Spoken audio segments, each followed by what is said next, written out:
Сәлеметсіздер ме? Бұл видеоны соңына дейін көрмес бұрын каналыма тіркеліп, лайк басып, комментарий жазып, арамызда энергия алмасу болу қажет. Мен әр адамның өміріне сәттілік алып келетін сан жайлы айтқым келеді бүгін. Ол қандай сан?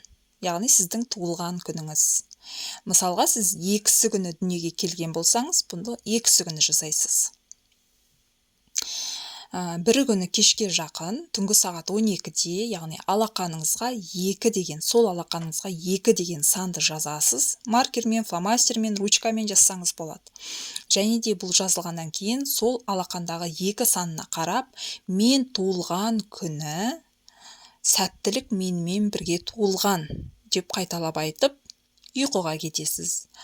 Ертесі 2 күні таңертең ұйқыдан тұрғаннан кейін сол алақандағы 2 деген жазуға қарап, тағы бір рет сол сөзді қайталайсыз. Және де ары қарай күніңізді сәтті өткізуге жаңағы кірісесіз. Жұмысыңызды жасайсыз. Яғни алақаныңыздағы 2 саны өзі кетіп қалу керек. Арнайы жуып, өшірудің қажеті жоқ. Және де бұл техниканы әр айдың 2-сі жасайсыз. Именно туған күні жасалмау керек. Әр айдың 2 күні, мысалы 3 күн дүниеге келсеңіз, 3 күні жасайсыз. Яғни бұл сіздің өміріңізге сәттілік алып келеді, жолыңызды ашады. Яғни жақсылық алып келетін болады.